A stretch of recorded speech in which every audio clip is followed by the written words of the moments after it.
this morning we began already with the big picture, and our first morning panel gave us this broad national scope. And so now we're going to move into the Rocky Mountains. And I'd like to introduce our panelists.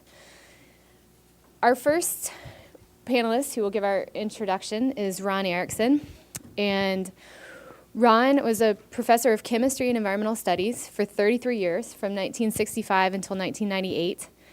And he also serves as the director of the environmental studies program for 8 of those years. And having been through the environmental studies program myself, it's amazing the legacy that he left there, whether it's the scholarship that he and his wife created, or just the stories that you hear of the Ron Erickson era in the department. Ron also taught courses in energy policy and conducted research on the environmental impacts of using coal for synthetic fuel development. And since retiring from academia, he has been elected to the Montana House of Representatives, where 4 times, where he has always served on the Natural Resources Committee. Our second panelist, Rebecca Watson, is a member of our Law Review's National Advisory Board, and we feel very lucky to have her serve in that role. Rebecca is currently a partner with Hogan and Hartson in Denver, Colorado.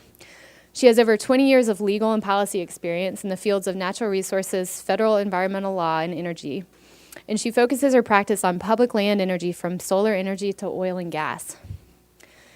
Rebecca served as the Assistant Secretary of the Department of the Interior for Land and Minerals Management, and she was one of only 300 Senate-confirmed presidential appointments.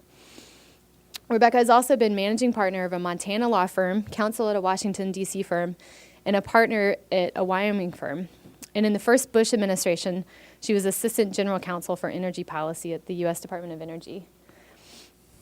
Our third panelist, Tom Butts, is one of the authors and editors of ARROW, the Alternative Energy Resources Organization, report that recently came out titled Repowering Montana, a Blueprint for Homegrown Energy Self-Reliance. Tom is a professional wildlife biologist, a writer, and a philosopher. And after receiving his MS in wildlife biology and management from the University of Montana, he worked for Montana Department of Fish, Wildlife, and Parks for nearly 10 years. And then he started his own environmental consulting business, which he still manages. His specialty is bat biology, and he recently returned from a trip to Ghana where he was working on a bat project there. So we're very excited to have all 3 of these fabulous speakers here today with us, and I will turn it over to Ron to give our introduction.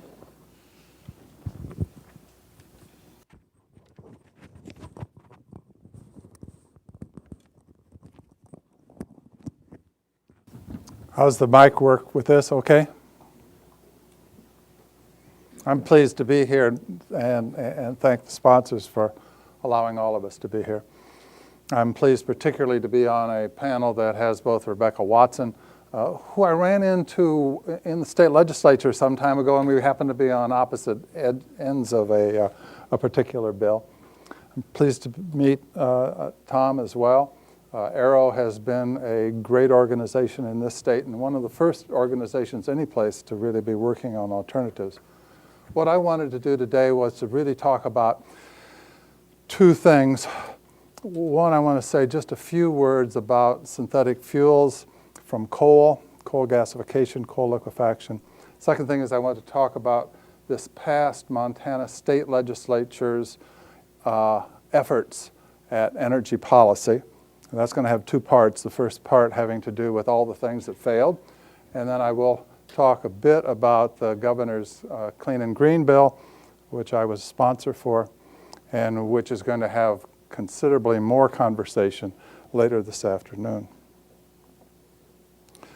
Synthetic fuels from coal.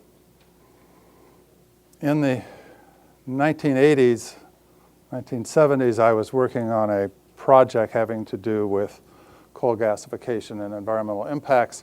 I remember at the time hearing from, I think it was the Ford Foundation, which said synthetic fuels from coal is the future technology whose time has passed. That was 27 years ago. I think it ought to still be the case that its time has passed, but it's not. In 1980, I gave a talk at the American Gas Association meeting where I pointed out one of the major problems with synthetic fuels from coal, and that's that thermodynamically you are always going to be producing more greenhouse gases per amount of coal than from any other technology. So greenhouse gases, climate change, synthetic fuels, there's a problem. Now, we're going to see later in my brief remarks that the governor's bill, the Clean and Green Bill, tries to argue for sequestration of the carbon dioxide from syn fuels, and that may be feasible. Montana's energy legislation in 2007 was almost a complete washout. And it's interesting to try to figure out why it was a complete washout, because in bill after bill, what would happen when we would talk about climate change was that the lobbyists, several of whom are here today, would usually admit that there was a problem and that we ought to solve it, but the solution was always said to be national. We needed to go ahead and make sure that the states didn't get ahead of the feds. And we just heard a presentation a while ago talking about what's happening on the Fed level. But it's my contention that, in fact, the states ought to lead. And one of the great bills that we had before us was a bill by Representative Betsy Hands that basically tried to copy the ideas that were coming from California. And that bill failed. I had a bill that would have demanded the complete carbon capture from any coal-fired plant or synfuels plant. That bill failed. John Cobb, a senator, Republican senator, had a good idea that said we ought to be finding ways for more terrestrial sequestration. We ought to be able to use some small grant money to be able to let people get started in those small businesses. That bill failed. And when I say they failed, they all failed on party line votes. Maybe we're not supposed to be partisan, but the legislature is partisan, and the legislature was very clear, unless there was a tax break for business involved, all bills failed. A couple of other tax bills that we had, two great new legislators coming out of Bozeman, Mike Phillips and Frankie Wilmer, both had bills that would have given more tax breaks for individuals, for, in one case, businesses, for solar, for renewables, for energy conservation. All of those bills failed. Greg Lind had a great bill. He's a senator from Missoula. His bill would have given us some standards for sequestration. Sequestration may work, but until we are able to get the standards written for that sequestration, we don't have anything besides vague promises.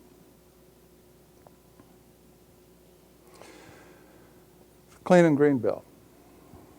The Clean and Green Bill is a bill that decreases property taxes, or in some cases gives an abatement for 14 years or so for property taxes for a number of kinds of energy production. I had a hard time thinking about that bill, about whether or not I wanted it. If it were part of a bigger package, it would have made more sense, but it's all we had. It was finally passed in the special session in May, and I was a co-sponsor for the bill. Why did I vote for it? Here are some of the things I think were great about it. Number one, there's some tax breaks for transmission lines. It's my sense that we need to be a part of the national solution, particularly for wind power, and that we can give some tax breaks for transmission lines will be helpful. For biodiesel pipelines, I also think that biodiesel has some real possibilities. As we heard from other people, there's no single solution. Cellulosic ethanol, the first bill that came to us was going to give big tax breaks for all of ethanol. We were able to stop that and to say cellulosic ethanol makes so much more sense in terms of energy that we ought to try to find some tax breaks that will help on that line. And finally, there are certainly other things in the bill, but the last one I would mention is coal gasification. There will be tax breaks for coal gasification, but those tax breaks will only come if there's going to be sequestration. Thought that the bill wasn't good enough. It calls for 65% sequestration and ought to be 100% sequestration, but that bill did pass, and we're hopeful that we're going to be able to get some results out of it. So in summary, from what I'm saying is states ought to take the lead, and they ought to take the lead broadly, both in terms of tax policy and regulation. And unless we can actually move forward on the state level, I don't think that we're going to solve the problems. I'll turn over the podium now to Rebecca Watson, and she's going to have a great PowerPoint for us.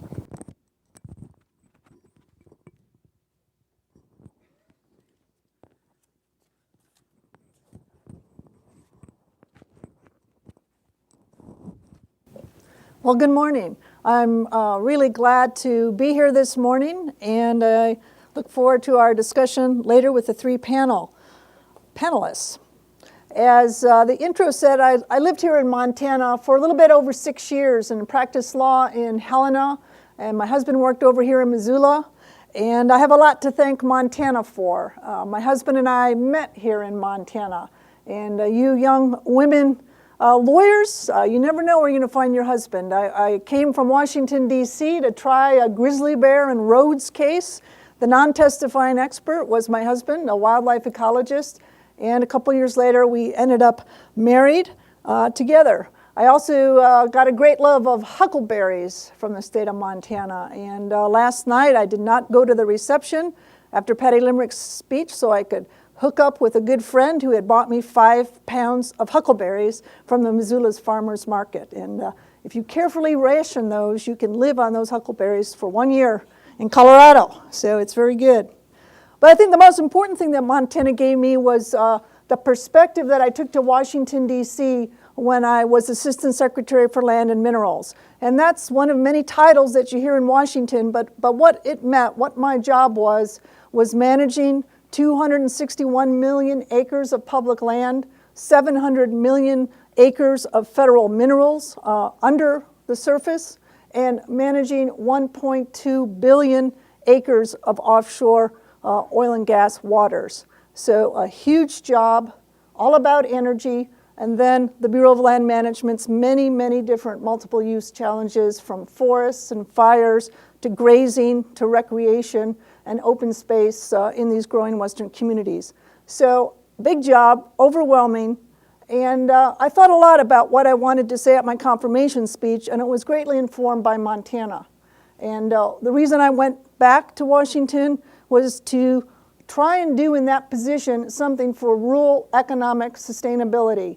I have a great fondness for Western rural communities, the sense of community that are in those small towns, and I wanted to do something with my decision-making authority to help find economic sustainability for something I think is a very valuable part of our American fabric. The second thing I took from Montana was a desire, within the limited scope of my responsibilities as managing public lands, to do something to lift up Indian people. I was very struck by my experiences here in Montana with the 14 Indian tribes, the great poverty, the sense of hopelessness on reservations, 80 to 90% unemployment, methamphetamine addiction, what that did to those communities. And to the extent I could, I wanted to make decisions and work together with tribes to lift them up. And the third thing is I wanted to leave the divisiveness of Montana behind. Try and find a way to talk about these public land policy issues in a way that would bring solutions and bring people together. And that's a tough nut to crack. People feel very passionate about these issues. But I think one thing I feel very proud of was the policy that is now in rule, which requires cooperating agency status for all communities and states in major environmental impact statements, any kind of planning decision for BLM, and then any kind of environmental impact statement that comes out of Interior. Local communities and states are allowed to be cooperating agencies, and what that means is they sit at the table and make decisions, they don't just comment. So those are some of the things I took with me to Montana. From Montana to DC. I want to talk about the perspective, though, I gained in Washington on energy issues. And I think we've already heard a lot about how there is no silver bullet. And energy diversification is the answer. And that this is tough, tough work. And it's going to be your work as a young generation of lawyers, your children and your grandchildren. It's not an easy issue to tackle, but it's a very, very fascinating issue. I want to talk about where the West fits into the picture in the 21st century. Then I want to discuss the role of federal agency policymaking in the West when it comes to energy. And then look at what I call 7 hard truths about energy, some of which we've heard today. And then conclude by raising some questions about where Montana fits into this bigger picture. I believe that energy is the fundamental challenge that we faced in the 21st century. Available, affordable energy that addresses a carbon-constrained world. How we live in the world, how will the world, the U.S. and Montana supply the energy each of us demands to support our high-tech and mobile economy? How will we protect our national security and our economic well-being? And how do we use energy in a way that does not contribute to global or local environmental harm? Energy is in the news, and rightly so.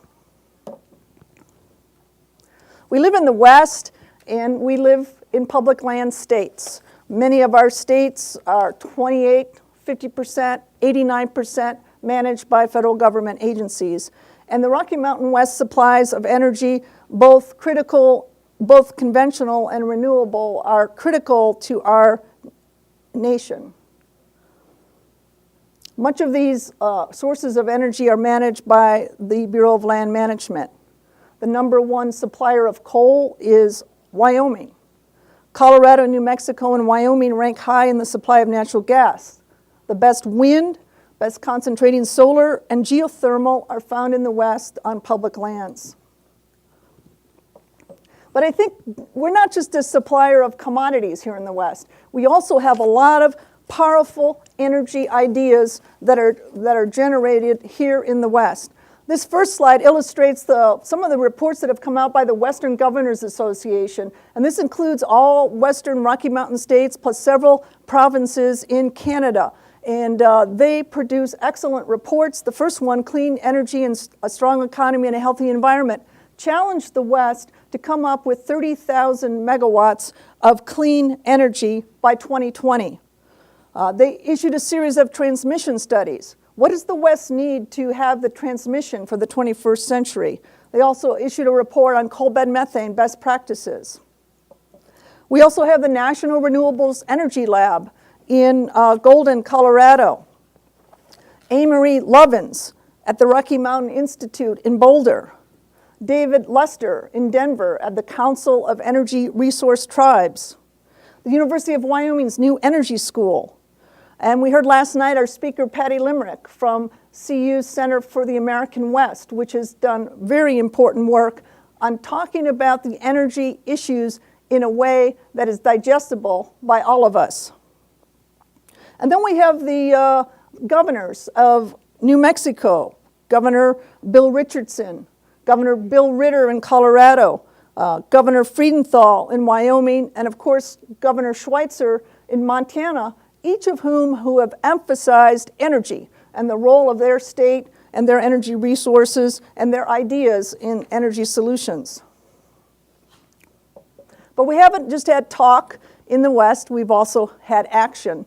And the West, I think, has led the way in renewable portfolio standards. In Colorado, a citizens initiative resulted in a RPS for that state, and then just last year in the legislature, that standard was doubled. And it brought in rural electrical associations for the first time.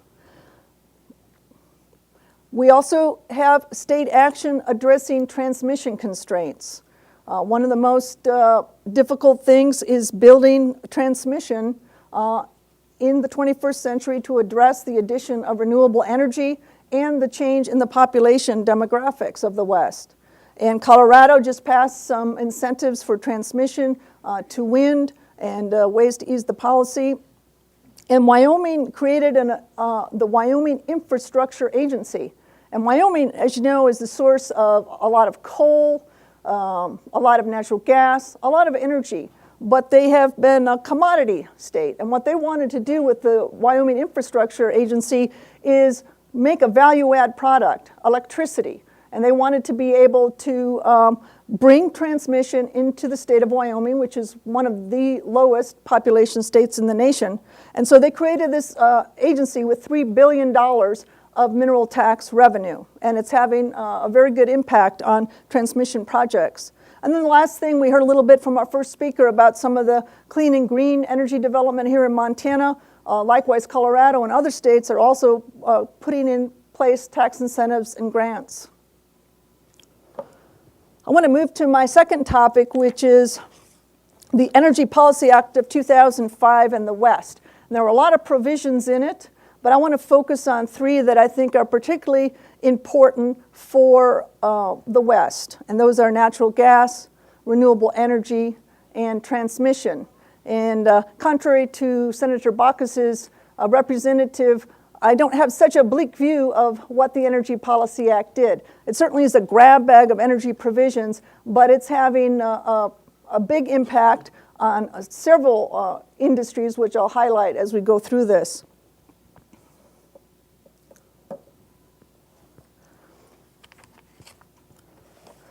Natural gas is the cleanest burning fossil supply for electricity that we have.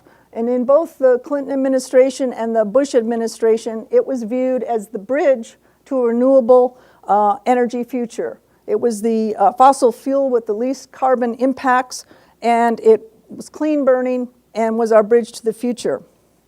So what happened? Between 1995 and 2005, some 95% of new power plants were built to be fueled by natural gas. Before then, natural gas was largely used for heating, cooking, and for chemical and plastic processes as a feedstock. Well, all of a sudden, you had this huge new demand coming on. And we don't lack natural gas supplies, but the problem that we faced when I was in office, and we continue to face, is matching supply to this new demand for natural gas for electricity. Natural gas supply and renewable energy development to diversify our energy supply was my top priority as Assistant Secretary. I had three priorities that I tried to focus on, and that was the number one issue. 85% of that 1.2 billion acres I talked about offshore is completely off limits to oil and gas development. I think that was the most stunning thing I learned when I was getting ready for my confirmation hearing, is they show me a map, the whole East Coast, the whole West Coast, part of the Gulf of Mexico is completely off limits to oil and gas development. And we are the only country in the world that has done so, has put off their energy resources off limits. So there is just two parts of the Gulf of Mexico and some portions around Alaska that can be developed.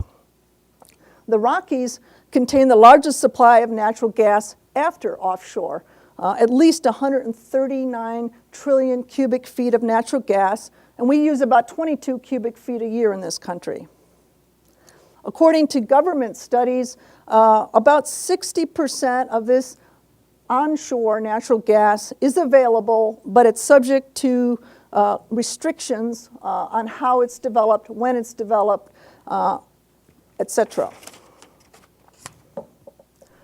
So the impact of a tight supply and high demand is felt in pricing. That's economics 101. As supply tightens, the price of natural gas increased dramatically.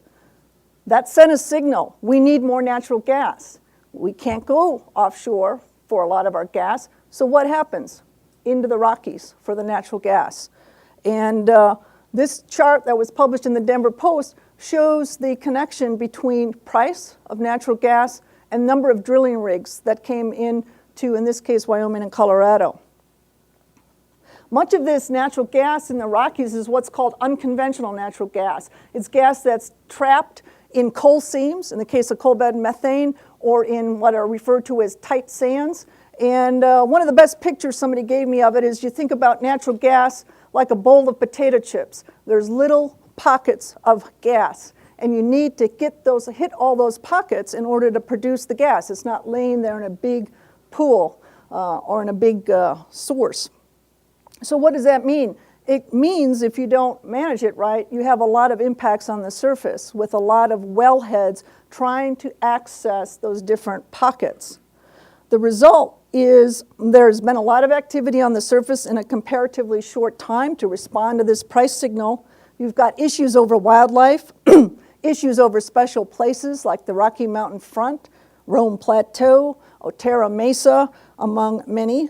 Split estate issues, where the surface is owned by a private party and the minerals are owned by the federal government. The pace of development, and these issues are raised throughout the Rockies.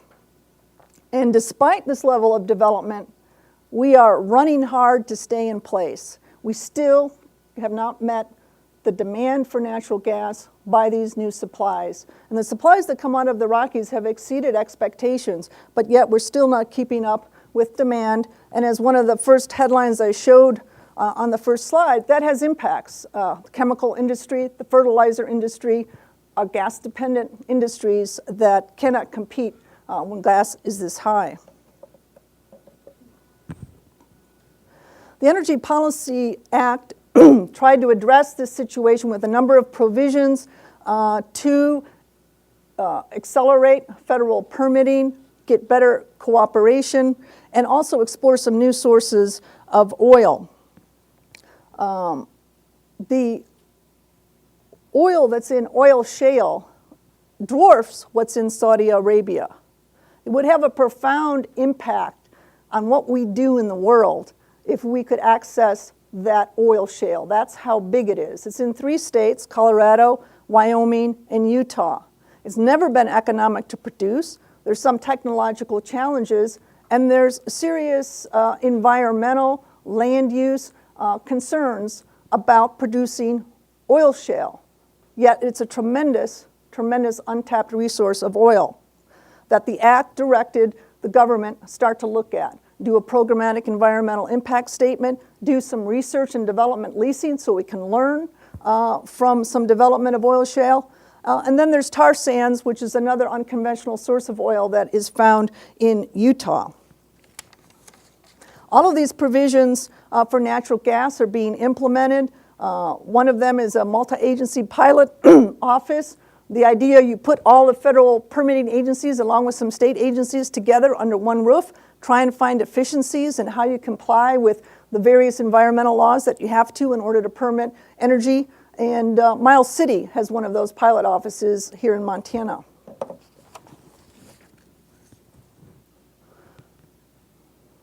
I want to turn to renewables and what the Energy Policy Act did for renewables. It was something I'll talk at the end, but just to kind of set the stage on these issues. Right now we have about 7% of wind energy coming from public lands, and that percentage was going down. It was 10% when I started my job, and that's because there's so much wind development going on private lands.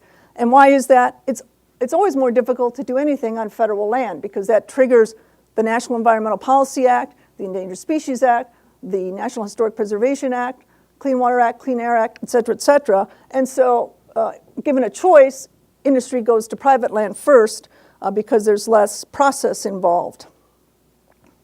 Hydropower and biomass produce the most renewable energy today, and biomass worldwide produces more energy than any other renewable source. But wind is the fastest growing renewable energy. 7 of the top 10 states for wind are western, and 46% of public lands have good to excellent wind production capability. In 2002, BLM tried to address the issue of the difficulty of federal process for wind permitting, and they came out with a programmatic environmental impact statement which looked at what are the environmental impacts from wind that are kind of experienced wherever you develop wind. And they addressed those through some best management practices, addressing wildlife concerns, bird concerns. And then they used this PEIS, which is a tool that you will hear me repeat several times as we go through. They use this tool to amend in one action most of the land use plans that govern particular parts of the BLM. Because you can't do something on BLM public land unless a land use plan contemplates that activity. And of course, some of these land use plans were written back in the late 70s, early 80s, did not contemplate wind, solar, geothermal, and those other kinds of activities. So this action amended those plans so you didn't have to go through that piecemeal. And then it also set up what are some best practices. So if you do those things, we know that some of these typical environmental impacts won't happen. And a conservative estimate of how much energy could come off the public lands is 3,200 megawatts of wind energy. And that is only the wind energy that's already adjacent to transmission. So if you build new transmission, there's much more potential. The constraints, environmental constraints and political constraints, production tax credit, very dependent on it. When the production tax credit expired, wind development stopped, dead. And it's just gone. And then it came up again with the PTC. So that's very important still for this industry, even though it's getting more competitive. The lack of transmission, aesthetic issues. Some people don't like wind farms. The Kennedys among them fighting viciously the Cape Wind project offshore in Massachusetts. They don't want to look at windmills. Birds, bats, those are issues that need to be managed. And then in some places in Nevada, for example, radar and interference with military aircraft from wind turbines is a management issue. Solar. This is exciting for me to talk about. We have a lot of potential for solar in the West with our sunny days. And there's two kinds of solar. There's PVC, which most are familiar with, the photovoltaic solar, and that is what we see on our roofs around the West. But something that is old but new again, and that's concentrating solar. And concentrating solar is solar that is, it concentrates the solar energy through a series of mirrors, focuses it on a steam turbine, generates steam, and provides utility-grade electricity. So this is electricity that goes into the grid. It's not just used for a house or a facility, but it's a power plant, a solar power plant. And BLM land has a lot of potential for that. Now, back in 2004, we didn't have any policies on solar because nobody was interested in solar on public land. But as a change, I said, let's get ahead of the curve. Let's figure out if we got a concentrating solar project, how would we handle it? How would we permit it on public land? So we came out with this policy in 2004 in October. We had there were 0 permits. There was nothing going on with solar. And now in 2007, between November of 2006 and February of 2007, about 64 CSP applications for BLM rights-of-way were filed in California and Nevada. BLM updated its solar policy in 2007, and I'm proud to say I'm working on the first concentrating solar power plant in California. It's the first CSP plant in 20 years in California, and my client, BrightSource Energy, under prior management, had installed a CSP plant that's still working today, the SEGS power plant in California. So that's kind of an exciting thing. You develop a policy, and then you actually get to implement it. So that's something I'm particularly excited about. One of our other speakers, though, mentioned one of the big issues: industrialization of the landscape, land use. 100 megawatts of CSP takes 800 acres. And those 800 acres are completely filled with mirrors, heliostats, that bring the energy. Wind turbines occupy a lot of space as well, but you can conduct other activities under wind turbines, and you just have to deal with whether or not you like wind turbines or not, the appearance of them. With solar energy, it occupies the entire surface. That's the sole use of that public land, and it occupies a lot of surface. We talked a little bit about biomass energy, and this was my second priority as Assistant Secretary, and that was the Healthy Forest Initiative. And for me, I had the unique opportunity of marrying our policies on forest lands, in the case of BLM, rangelands, with energy. And like some of the speakers and questions we had this morning, we looked at how we can use the excess biomass from thinnings and turn it into some biomass energy that can be used. Several policies and laws were passed. The Healthy Forest Initiative was an administrative initiative. We changed things that we could administratively. The Healthy Forest Restoration Act, the first Forest Act passed in over 20 years. And then the Tribal Forest Protection Act, giving certain authorities to tribes adjacent to federal lands. We had a memorandum of understanding on wood biomass utilization. There's a website, and I did prepare a bibliography, but I don't see it in the materials, so there must have been some glitch. But perhaps if we could post something on the internet, I'll send my bibliography, because I've got websites to all of these things I'm talking about, and some of them you might be interested in seeing. We talked about the constraints earlier this morning about wood biomass. It too is dependent on a PTC. Transmission, you've got wood scattered out all over the place in these wide open spaces. Transmission isn't going to it. What is economical? We looked at portable transmission facilities and things like that. A cost of biomass transmission. Wood biomass is very dense with low energy per density, and it's costly to move it. That's why you see in EPAC they put in a transportation grant. And then there's all the issues surrounding forest management. And then a last one, which is really important, is cellulosic ethanol. We're not there yet. We're not there economically to be doing cellulosic ethanol. We're still getting there, and wood biomass is requiring more research on how that can be done economically. Geothermal energy is also an area that I have a lot of interest in and have clients in this area.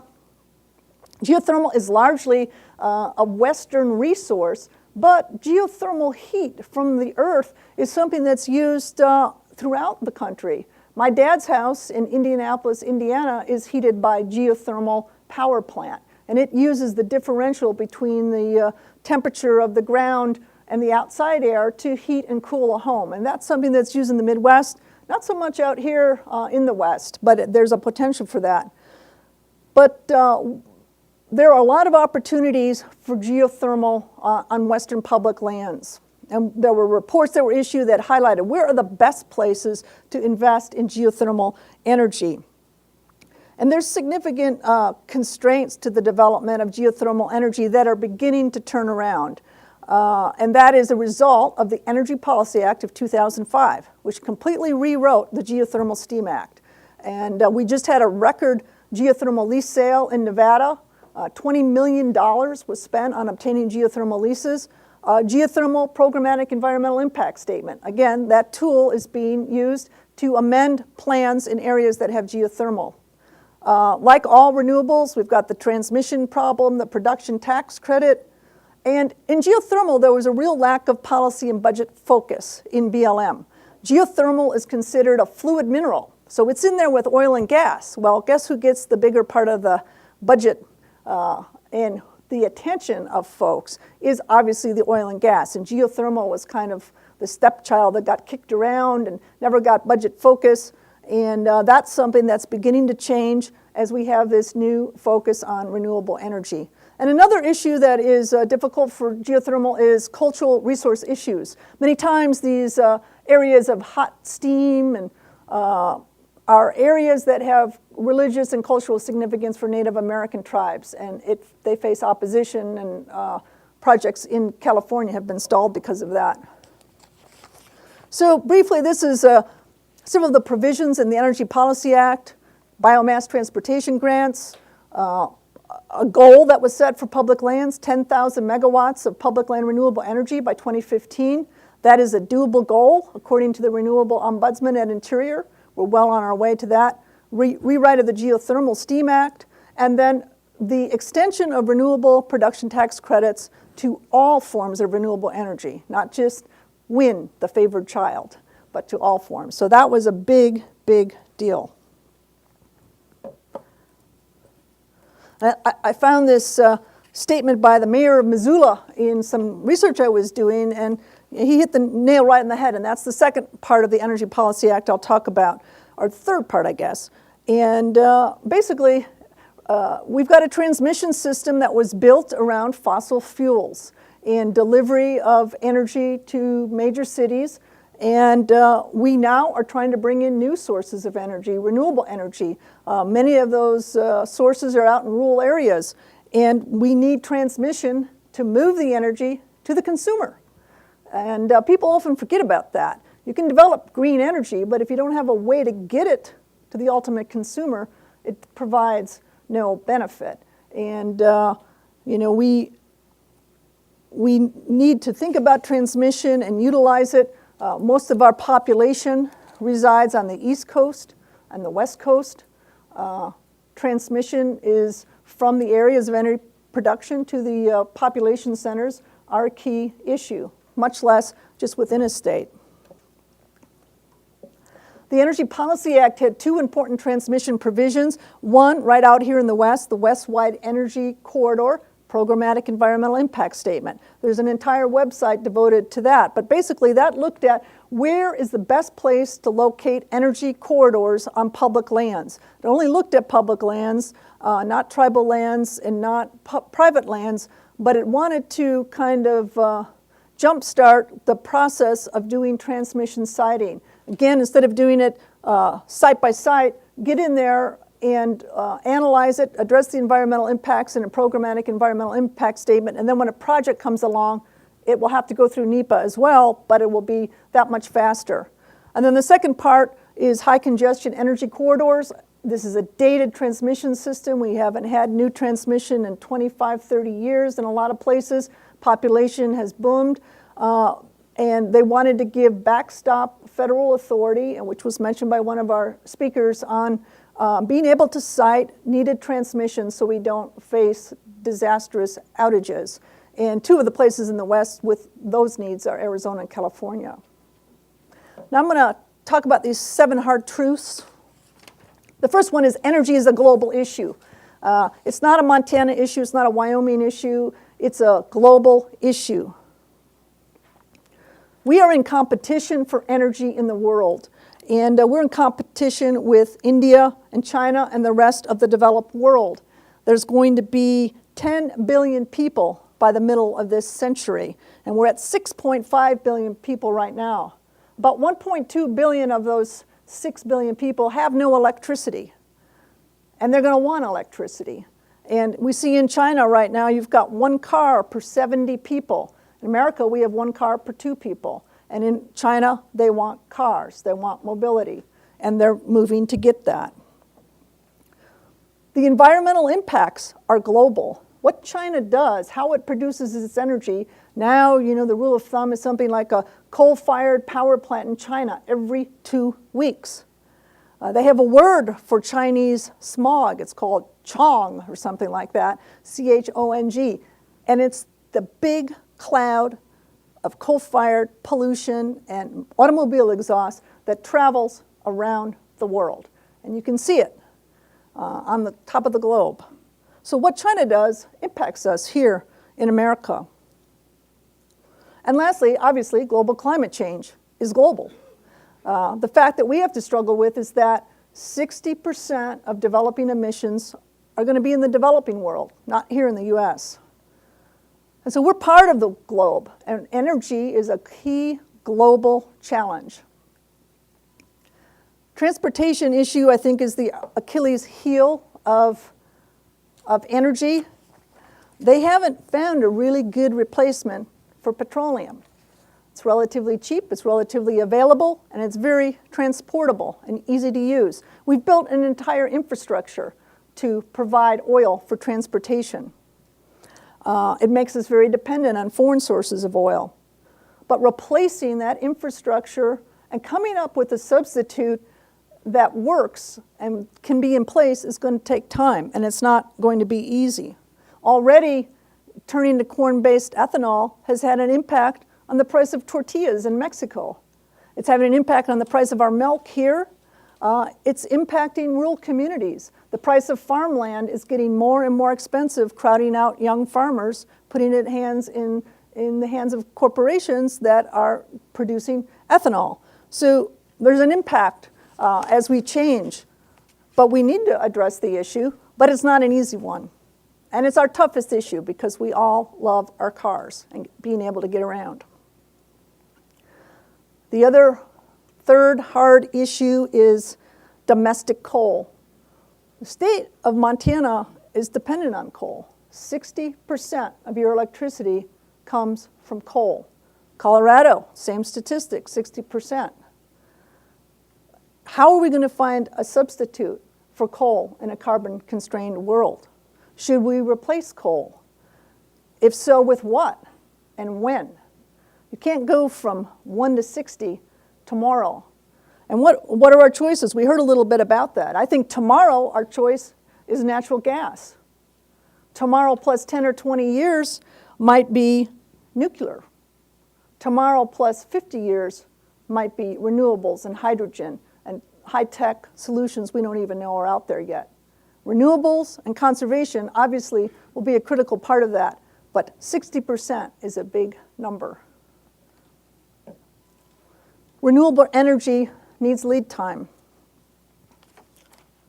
And I think, we hear a lot of people talking about renewable energy and the promise of renewable energy and conservation, and that's very good. It's very good to provide leadership to turn in a direction. But let's be realistic and not lead people to false promises and make decisions based on information that is candy-coated, as our earlier speaker mentioned. If you take out hydropower, renewable energy supplies a very, very small percentage of our electricity and our total energy use. So with the hydropower and biomass, it's about 7% is renewable energy. But without hydropower, you're down to something like 2% of energy supply from renewables. How are you going to grow that 2% to 25% or 50%, 75%, much less 100%? And there's hurdles that we talked about, what has to occur, the infrastructure, how do we bring costs down, research that needs to be done, how do we deal with the intermittent nature of wind and solar? It's not always there, like coal and nuclear and natural gas and geothermal. It fluctuates. You have to have backing power for that. And then are we prepared to make the environmental compromises that I and several of the other speakers have mentioned? This is based on the International Energy Agency's reference case for the future. Statistics from the Energy Information Agency of DOE agree. And the bottom line is for the near term, fossil fuels will be part of our future. This graph demonstrates that by 2030, fossil fuels will still supply 85% of the world's energy. And how will we deal with those impacts? So I guess one of our speakers said something, if someone made some candy-coated promises to you, you should run fast. And I guess I would say the same thing. If someone tells you that renewable energy and conservation are the answers to our energy quandary, I would run very fast from that person.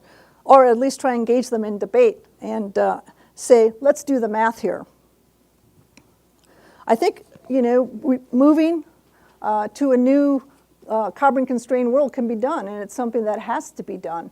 But it does take time. I'm not the first speaker that said that. And it takes tough choices.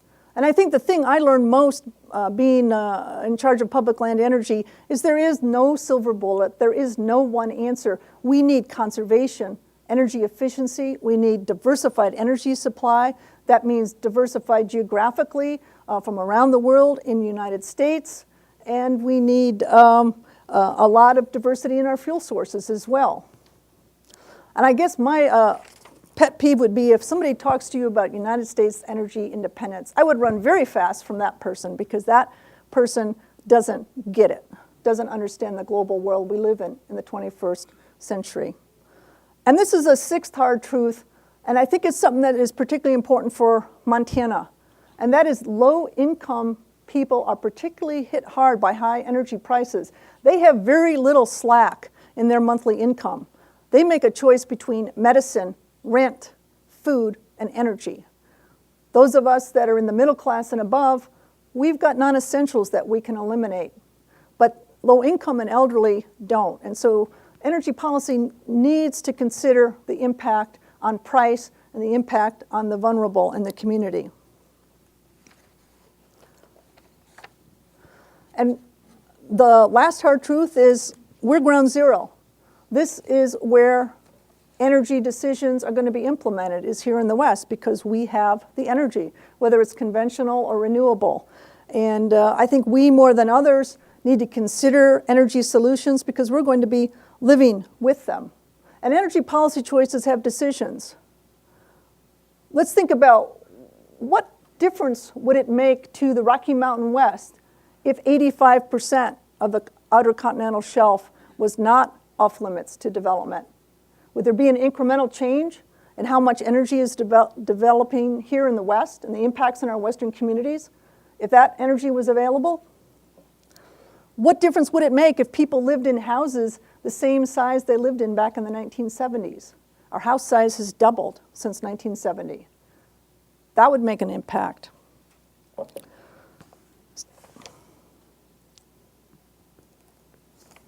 I think a lot of decisions are going to be made in the population centers, and the West isn't a population center, but they're going to be impacting us here in Montana, Colorado, and Wyoming. So we're faced with difficult choices. And Alan Greenspan is much in the news. One of my highlights of my tenure was having breakfast with Alan Greenspan. 5-person breakfast. That was pretty thrilling. My uncle said that was more exciting than me meeting the president, was having breakfast with Alan Greenspan. And it was pretty awesome. But, these are tough choices. Nobody wants a transmission line in their view shed. Many people don't like wind energy aesthetics. I personally like them. I like the way they look. 5 square miles of mirrors on public land, thinning forests, digging a hole for coal to perhaps gasify it, the everyday challenges Montana faces with coal bed natural gas and its development. These are all the kind of choices that we need to make, and none of them are easy. Montana has a lot of energy resources, but I think it has some challenges. It's been said that it's the most geographically isolated state in the United States. I don't know if that's true, but it's pretty darn isolated up here next to Canada. Its population is aging, and it's a poor population. There's a lack of transmission and transport for energy, both to renewable energy sources that Montana has and the ability to get their energy out to places like California. There's the attitude of, let's just put a wall around Montana. We don't want to have impacts coming in from Wyoming, from Canada. We can generate our energy here. We don't need to be part of the nation's electricity problems or the globe's problems. So there's a tendency to that. And then I think there's a suspicion of business and profit. I represented the timber industry, the mining industry, the oil and gas industry when I was here in Montana. And I can say that that was a tough load to bear. And there is a great suspicion in this state of business. And I think that is something that is known around the country.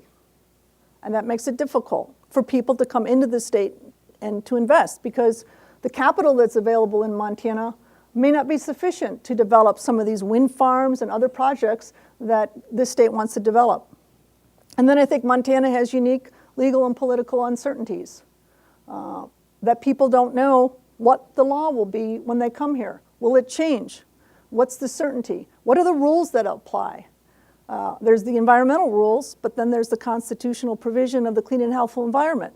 What does that mean? How does that play out for my investment in the state of Montana? Those are unknowns that just created an additional hurdle. And I think, Montana says it's open for business. But when you look at what leaders in this state said to a very respected international energy company that came in here, wanted to develop wind, wanted to take over the power company, And when they say to that company, get on your kangaroo and hop back to Australia, that kind of undercuts the message that Montana is open for business. This is a quote I particularly like because I think it sums up what we have to deal with in the state of Montana in the West. We want the fruits of energy. We want warm homes. We want to be able to travel and visit our family. But we also love our open spaces. Montana is a beautiful, beautiful state with beautiful water. It's got many, many beautiful features to it. And it's hard to think about anything changing that landscape. But if you're going to have energy just for this state or for the nation, those kind of tough choices have to be made. And I think that that is something that the generation that comes after us has to think about. And I just want to close by saying to the law students here is, this is your Montana. You guys are going to be the leaders of this state. You're going to be serving in the legislature. You're going to be serving on your city councils. You're going to be representing nonprofit organizations, be on the school boards. You're going to be making important decisions that will impact this state and the people that live here. And energy is one of those important decisions. And I guess you need to envision, what is the future for Montana? What is the future that you see for this state? Don't look back at the past, at Anaconda Company, at Pegasus Gold. Look in the future. What do you see out there? What is the potential? There was a big silence when somebody asked, what is the potential for the state of Montana from this new climate-constrained world? Well, start thinking. This is your state, and you have a great opportunity to be part of the energy solution. So, thank you.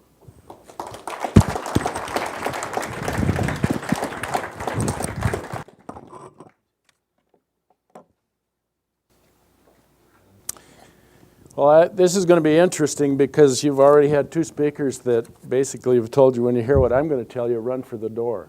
So I don't know if I should tell you leave now or just bar the doors.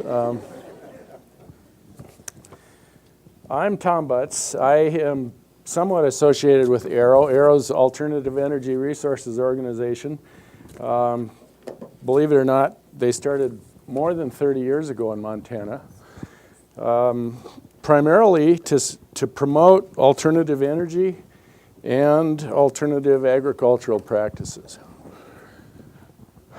10 years ago this year, I was going to graduate school here in Missoula, and over by the fairground, I'll never forget, I walked by this demonstration of AERO, and they had a traveling roadshow in those days, and they had solar panels and whatnot, and I thought, boy, this is really cool.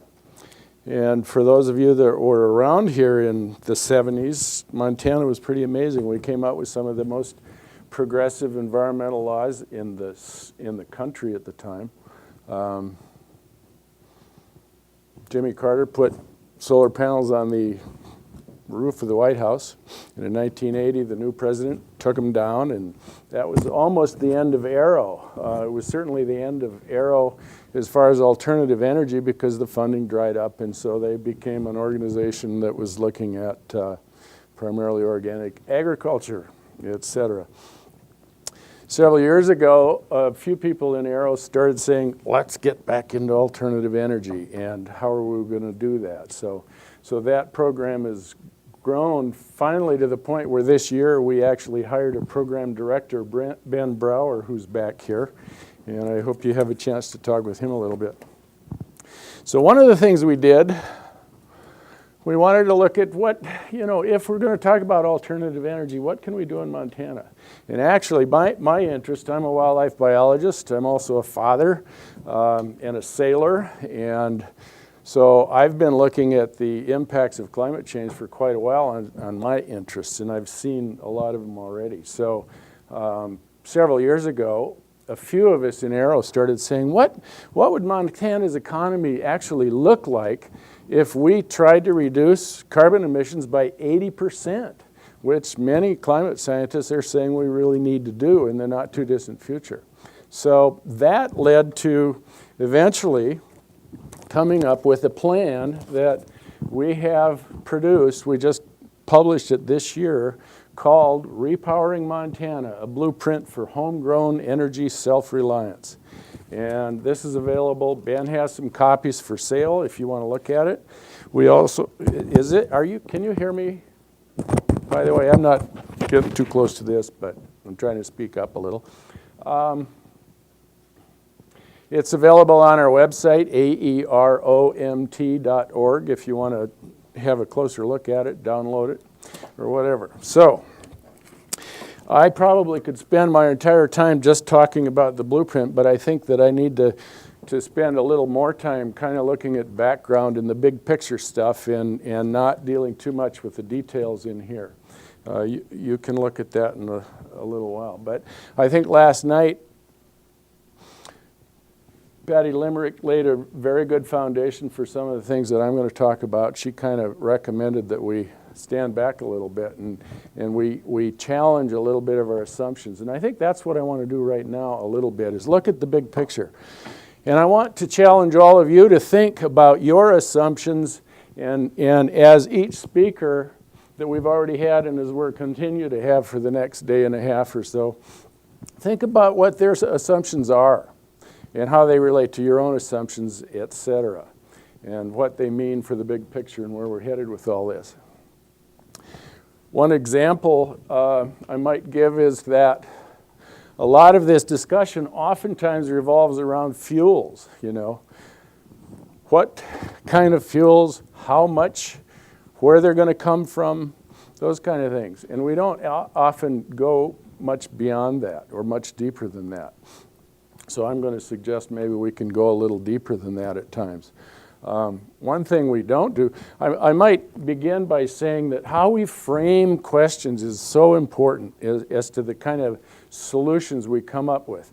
And if we're only going to frame this discussion in what kind of fuels we are, we're going to come up with different solutions than if we ask different kinds of questions or frame it differently. So one thing I'm going to suggest that we might use as a framework is standing back far enough to say, what do we want this energy for? You know, we keep talking about that we need all this energy. We've seen, in fact, just from Rebecca, she listed, and we've heard from some other speakers, what are the issues here? Why are we even here in this room? We seem to think that there's a crisis here, or there's a crisis coming. We've heard a lot about carbon today, and we will continue. So that's something I think that any plan we're going to have has to address that. If it doesn't address it, I don't think we're going very far. We're not serious about energy if we can't address the carbon issue. What other things? Security, the global situation that we're in with energy, transmission. There's some presumptions here which we haven't really talked about very much, that energy use, the demand is going up and up and up.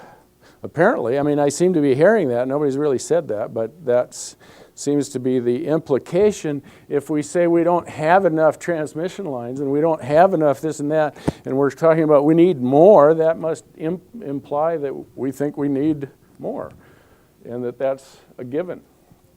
So that's kind of a framing thing. And so I want to just have us think about some of those things a little bit.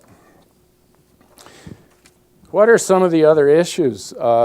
Can any of you give me, I want to hopefully address these, or at least suggest that if we have an energy plan that we cover all the bases. So what are some of the other issues that I might not have mentioned or that haven't been mentioned yet today around energy?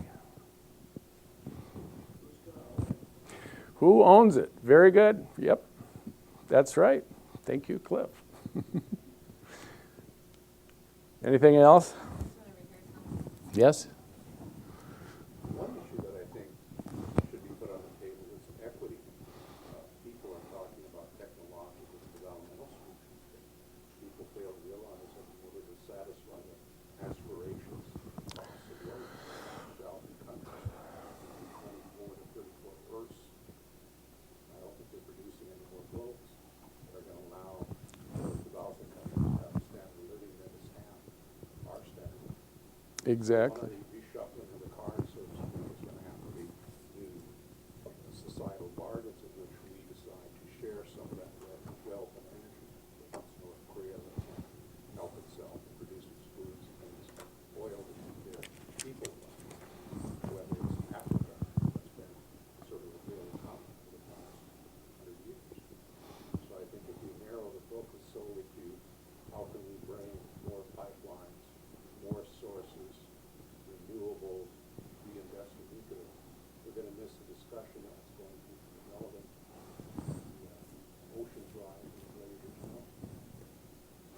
Could you all hear him?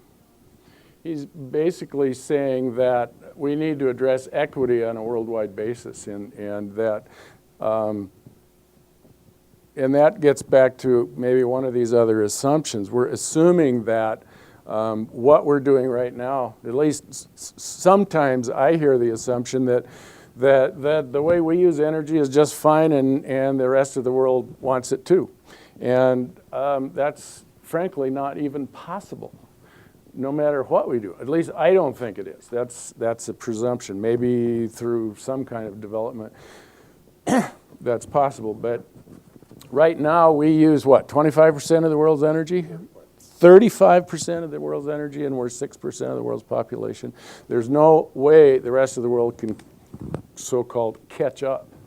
I was in Ghana actually twice last year and once this year, and spending a lot of time in rural areas and working with Ghana scientists. And one of the Ghana scientists asked me, besides being a bat biologist, what else I'm interested in, and I told him global warming. And he mentioned, he said, you know, there's hardly any interest in that around here. And I looked around, I thought, you know, everybody in this room uses more energy in half a day than most of those Ghanaians use in a year. So I don't think they need to be that much interested in their carbon footprint, you know. What they're interested in is their drought that just ended, and now they're flooding, you know. They're washing away. And how do we have any responsibility for that? I don't know, but we might.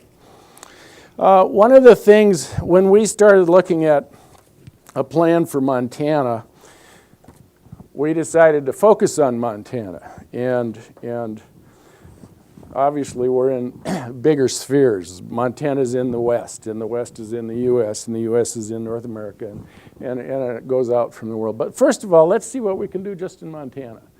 I don't know if that means drawing a fence around Montana or not, but I thought, well, or we thought, there's a number of authors of this, about a dozen at least, and many more commenters and whatnot. And none of us are, by the way, experts really on this.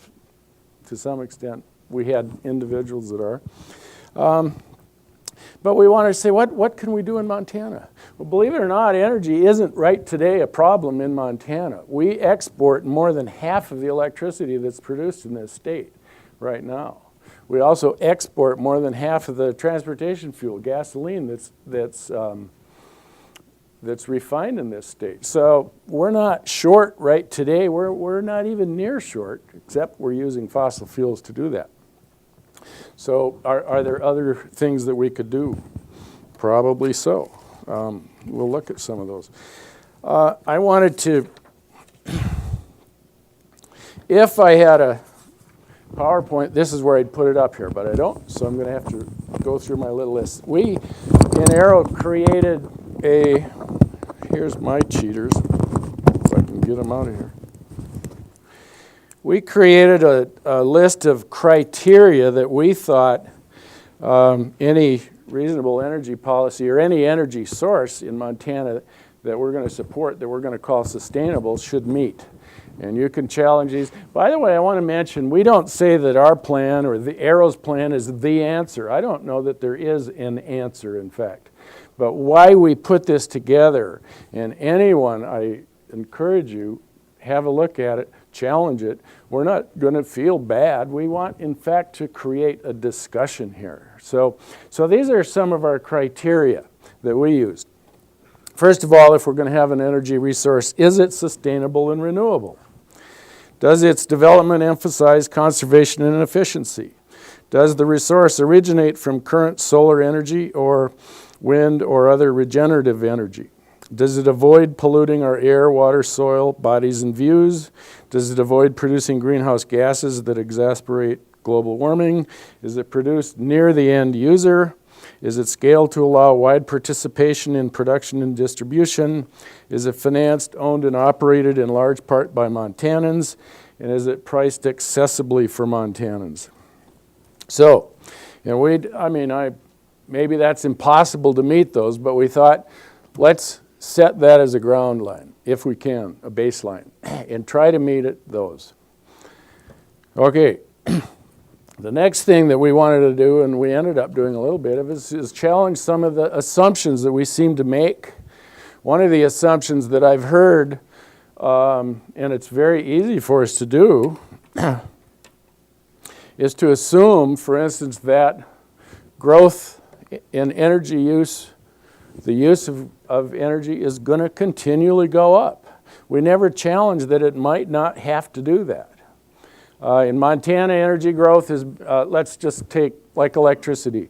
Electricity use over the last, let's say, 10 years has been going up on an average of about 1.5% a year. So when we make projections and when we freak out about a lack of energy and all that, we usually are thinking, well, it's going to keep going up that rate or more. So we have to meet that. We're going to have a shortfall. And things will be horrible if we don't. The economy will go down the tubes and everything else. So. And Arrow's suggesting maybe that's not true. At least it's not inevitable, it's not even desirable, and it's probably not sustainable. Next, we have an assumption that Montana has the capacity and obligation to help supply, with no defined ceiling, the upward trend in energy consumption in the West or in the United States or in the world, however you want to do it. And we're just going to say, do we really? Maybe we do, but let's at least not make that assumption. And especially, you know, from an Arrow point of view, what we're saying is we'd be glad to produce excess energy for whoever needs it, but I'll be darned if I want to trade the quality of life I have in Montana for wasteful consumption. Let's put it that way. Let's look at the way we use our energy first. I don't think I want to be supplying energy to Las Vegas for all of the, you know, running the pumps to pump all that water up into the air and the millions of lights. And I mean, my God, you know, is that what I want to send? I won't even go there. But let's just consider what we're going to be supplying that energy for. Okay, next, contributing to this growing need for energy will benefit the Montana economy, reduce dependence on foreign oil, add to national security, and will not harm the environment or society. Well, wouldn't that be nice? Maybe we can do that too.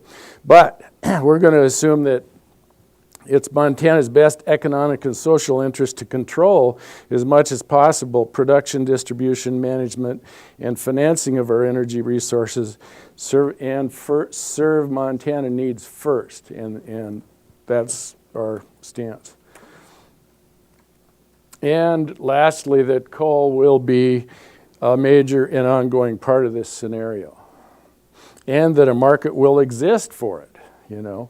We make those presumptions, and Arrow's suggesting maybe not. So those are all just part of the framing that I wanted to bring up. Now, when we began the actual work on this, with all those, you know, challenging those assumptions, coming up with our criteria, one of the very first things that we realize is if we're going to have this, we're going to have to emphasize or create a foundation based on what we call, and I think we're going to hear more about it in the next day, demand side management versus supply side. And that comes, in some respects, a lot of what we've already heard today is focusing on supply side or those fuels we're talking about. We need more of this, or we need more of that, or if we're going to, if we don't have enough gasoline, then we've got to make it out of biodiesel, or this or that or the other thing. And demand side management says, whoa, let's see if we can control the consumption somehow. Do we need to just keep going up and up and up? How is that going to impact our life? And if we are going to have an impact, is that going to be bad? You know, let's ask those questions. So demand side management is based, the foundation is conservation and efficiency. And almost all the time, like, as an example, this governor, this administration, and the last administration that I know of, and the administration prior to that, all said they supported conservation and efficiency. But you didn't hear a heck of a lot about it. I called up the last administration and asked for their policy and their plan and what they're doing about it, and they sent me to some guy in the back room of DEQ, and he said, we used to have a bunch of brochures around here. I don't know where they are anymore. That was the extent of the conservation efficiency, and I don't know if it's a whole lot better right now. Maybe that's changing, but usually conservation efficiency are looked at as window dressing rather than a foundation. We say it, but we don't seem to be taking it very seriously. And there's a lot of studies that suggest that we can do a tremendous amount with that. So, as a beginning, in Montana, we decided, let's see what we can do here. So we created a goal of reducing electrical use in Montana by 30% by 2020. Sounds pretty amazing. Is it possible? Would it cripple the economy? You know? Well, believe it or not, a number of studies have shown that that's very doable. We don't do it, however, without changing the way we're doing business. We are going to have to change some things if we're going to take this seriously. If we're going to reduce carbon, if we're going to meet our energy needs, we're going to have to make a few changes. We just can't keep rolling down the tracks that we are right now. But that doesn't necessarily mean we're going to be, as one Montanan recently said, living in trees and eating nuts. I don't think we need to go there, you know. We also have a goal of reducing transportation fuel by 2020 by 20% and heating fuels by 27%. And we've based those on studies that have basically documented that those are very reachable goals. I should mention the difference between conservation and efficiency.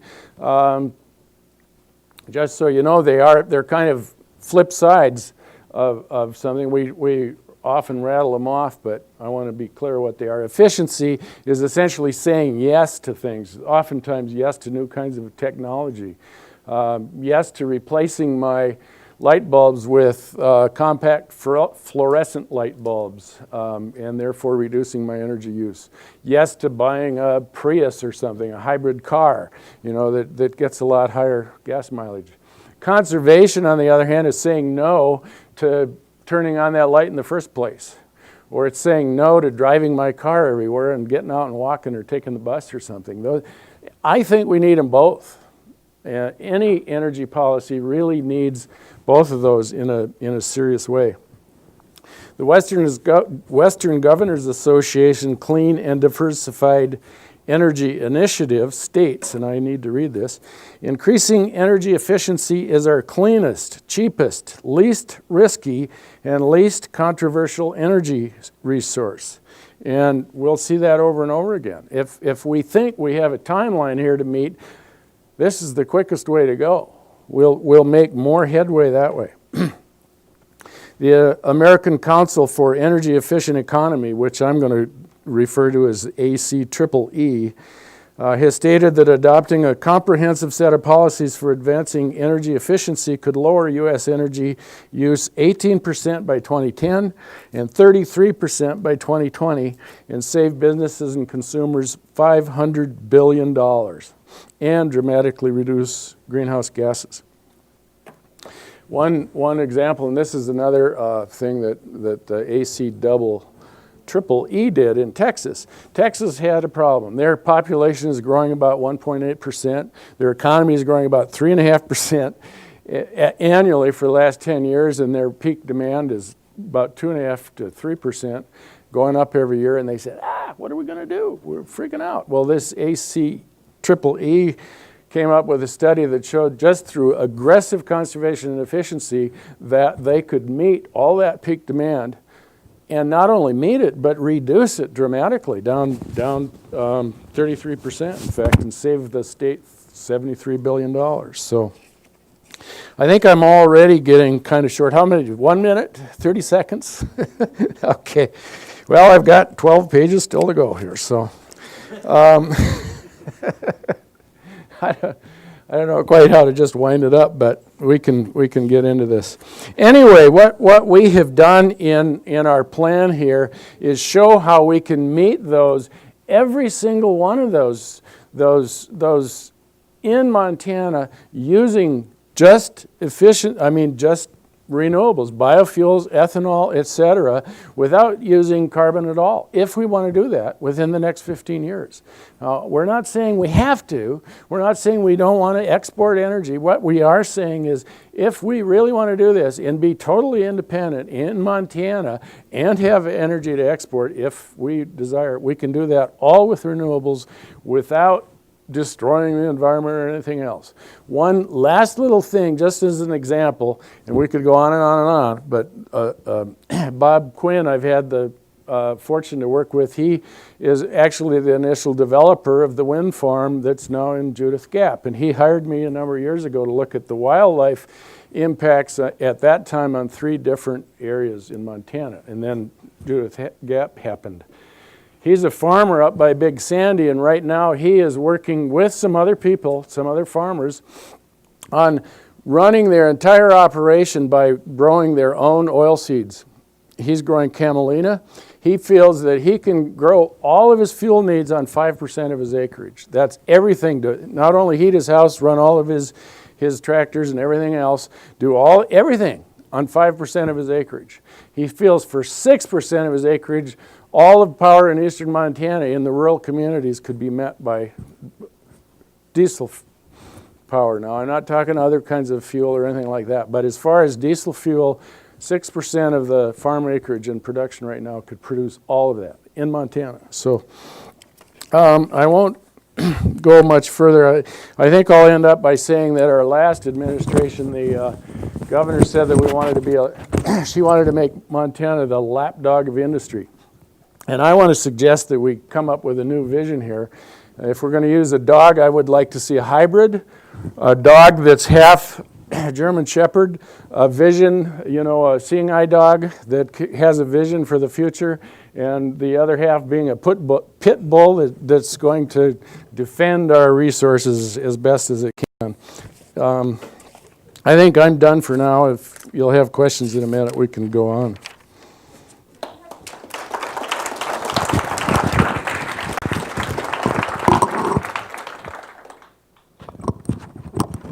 We have about 10 or 12 minutes or so for questions, and our panelists are going to move to the seats up here.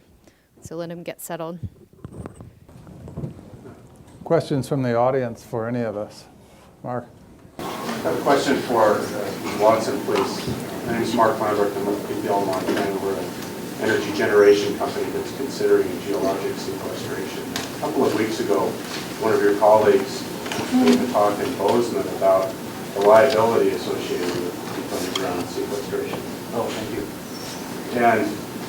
And didn't get to conclude what my question was, and I never got a chance to follow up with her later, but if you could look into your crystal ball a little bit and perhaps tell us who would own that liability for geologic sequestration. You talked a little bit about split estates, and I'd like to know, in your professional opinion, who's likely to own that? Surface rights owners, mineral rights owners, or how would that work out? Yeah, that's a very complicated question, and Jennifer Morris is an associate in my office, and she made a presentation to the Western Environmental Trade Association on carbon sequestration and what are the legal issues, and liability is one of those. And I think that's a question that is outstanding, and our first speaker mentioned that. Nobody knows really what the liability is for the escape of carbon, having sequestered it, and nobody wants to own that liability. And looking at it from a split estate perspective, the law on split estates varies depending on who the owners of the two estates are, what state you're in, how that split estate came into being. And so there isn't, one size fits all on that answer. But I think if you look in oil and gas situation where they have been, they store natural gas underground, sequester it for use later, typically it is the underground estate, if you will, the mineral estate that has the liability if the gas escapes to the surface, or if it escapes into another underground aquifer, or if in fact they, not aquifer, but underground area, or if they end up taking gas out of someone else's gas reserve. But those are complicated questions, and I have a friend that's a lawyer for Rio Tinto, which is one of the world's largest mineral and coal companies. She's a Wyoming person, and she spent the last 2 years in Washington, D.C., very much focused on climate change for her company and figuring out these liability issues. And the government really is just starting to look at those. But that is a huge problem that has to be addressed in policy. And I think everybody's looking to the federal government to assume that liability, because or under a kind of a reinsurance scheme. Maybe you'd be responsible for the first part of liability, but then the backstop would be the federal treasury, i.e. our tax dollars. So that's a big issue.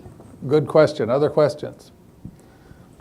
Woman in the white sweater. Thank you. My question is regarding transmission lines.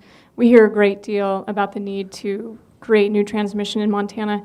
I guess whoever can answer, what do you see the roadblocks are of creating those new transmission lines? I would say that one of the roadblocks in the past has in fact been the tax structure that taxed those transmission lines at 12%, and that the Clean and Green Bill will help that. Clearly, there's always the problem of the people whose land is being trespassed, if you will.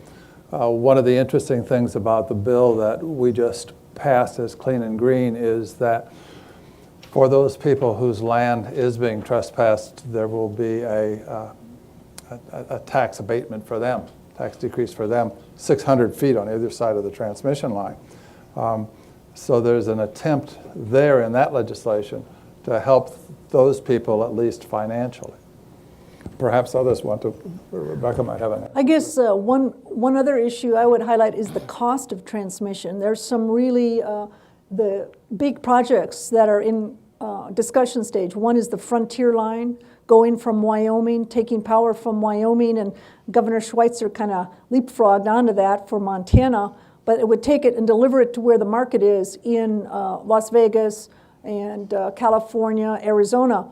But who will bear the burden of that cost? That's a multi-state, high-cost transmission line. I think rule of thumb is every mile of transmission is about $1 million. And who's going to bear that? Is it the ratepayers of the state? We heard a little talk about, well, Montana, how much burden should we bear for some guy in Las Vegas going to a casino? Those are that's the biggest hurdle, is who is going to pay for it, and how do you equitably apportion that? Can it be done? So that. I might also add that being the contrarian, I guess, in some respects, one thing that may happen, I think if we start looking at conservation and efficiency, for instance, seriously in Montana, we're going to see that throughout the West. And we're going to see more and more efficient use of energy. We very easily could see trends in energy use starting to go down rather than going up. I think we're going to see, Arrow really promotes localized production of energy on the small scale, and I think we'll see that more and more in the West. I think California is going to, already are doing it. I think they're going to do it a lot more. Whether solar panels are now coming down dramatically. Right now, it's not that cost competitive. I'll bet you in 10 years, solar panel arrays will be very competitive. The Southwest now, Las Vegas, Phoenix, and all that could very well be producing a lot of their own power. We may not need those transmission lines. And also, I think if we start using power smarter, through the smart grid and all that, it scares me to think, especially if it's going to be taxpayer dollars, to spend $1 million a mile on something that in 5 years or 10 years we don't even need anymore. So we really need to be looking at those kinds of issues as well. I need to respond to that last comment a bit, because if you think about the new transmission lines that are particularly from the areas, say around Conrad and the West, where there's wind, at some stage we might want to be thinking that it isn't that we need the new transmission lines for coal, but that we need the new transmission lines for wind and perhaps some of the solar the kind of solar that Rebecca was talking about, and maybe we can turn down the lines from coal strips 1 through 4.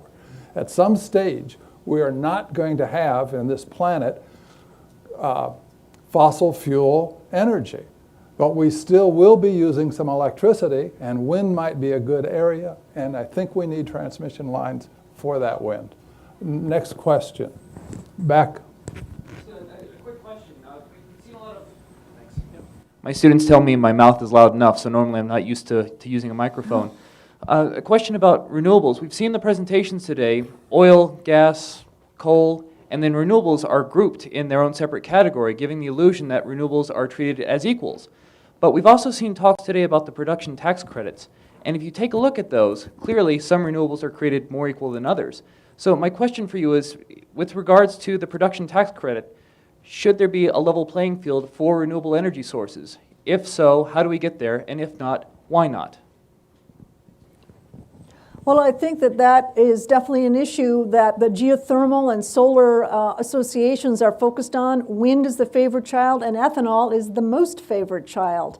The benefit of the primary being in Iowa. And you're seeing a big push now by these other associations to try and equal the playing field. Getting the production tax credit was critical. That was a critical first step. Now they want to lengthen it out. One of the things I worked on in Congress in this 2007 energy bill for the Solar Industry Association was an incentive to see concentrating solar power developed on public lands and trying to equalize the rent of public lands between wind and solar. Because there's quite a disincentive the way the Bureau of Land Management currently is going to address what a CSP plant has to pay for rent of that public land versus the rent they charge wind. And it relates to how much surface is occupied and what other uses can go on. So wind gets a break, CSP doesn't. And we tried to put some legislation in there to have a pilot project so that we could begin to develop economies of scale and cost benefits in this new CSP industry. And just a quick Montana response. So one of the nice things we got in Clean and Green is that we gave the brakes to cellulosic ethanol, but not ethanol. And unfortunately, 2 years ago, this state in 2005 as well gave extra brakes to ethanol. I think that's all a mistake. Both the biodiesel and the cellulosic ethanol might help us with mobility, but I think the tortilla example was a good one. We need to be really worried about ethanol. Cliff. Somebody who works in ethanol, I'd like the tortilla example, I think is, I think the tortilla example is something that brings up a little more of the complexity we need to deal with here, and particularly with discussions of biofuels. If you actually read the Mexican press, the issue over tortillas was not U.S. ethanol. The issue over tortillas was NAFTA and the fact that Cargill and Archer Daniel Midlands now control corn markets in Mexico and are able to hoard tortilla corn in western Mexico, which is actually what raised the price. And so you need to get into, I mean, with ethanol in particular, you get into discussions of who owns it and where the benefits go. And I think that's a discussion that's really lacking. And you get these big assumptions, we need more and we need more. But who's going to own that and where do those returns on investment go? And that's one of the things that we don't really discuss. I mean, Montana and the risks of that. When we've been talking about building 1,000 miles worth of transmission lines, whether it's wind or coal, to Las Vegas. That's $1 billion. If Las Vegas paid for that, what could they do with $1 billion that wouldn't require that transmission line? And we never seem to get to those questions. And that's, I think, what Arrow is trying to do, is raise some in Montana is now twice what the 30-year average price is. The price of wheat has not been above production cost for 30 years in this state. And the last 2 years, it hit $7. And the running 30-year average price is $3.40. That's why Havre actually has an economy again. And so I think we need to get past some of the sort of basic, and that's what Arrow's been trying. I mean, I worked with Arrow on this. And you get we're trying to challenge these assumptions. Look at these things a little broader, that who owns the corn is more important to the price of corn than making ethanol out of it or high fructose corn syrup. And I think we need to really use this as an opportunity for those sort of discussions. I'll be quiet. Thanks. We have time for just one more question or comment. Over here. Well, just to add on to that, I worked on this report too, and I think another question is it's known now that like houses and buildings are maybe half of our greenhouse gas contribution through the use of electricity to either build them or heat them. And we know that we can build houses and buildings that use maybe only 30% of the energy use they now use. I think the real question for us is, we can talk about $1 billion for transmission line or centralized generation. How do we invest $1 billion in our future housing stock? It does require a whole new way of thinking about how we invest in energy policy, and I think we're just starting to have that conversation. It can be done, but it's a lot of small investment decisions, a lot of policies that we haven't done before, but it is technologically doable. And if we're not using that energy in those buildings, if we build our future building stock so that we are using only a third as much energy, again, that frees up the transmission lines, more energy that, the exported energy can go out those lines because more is being used closer at home. And we have to figure out how to make those investments, I think. And just to clear up another maybe misinterpretation on what Arrow is trying to do, we're not saying that the coal plants are going to go away. We're assuming that those plants last 30 years. We're talking about new investment. Where can we put the new investment? I think that's an important conversation. Thank you. We will close for the morning here. And Let's give our panelists a round of applause.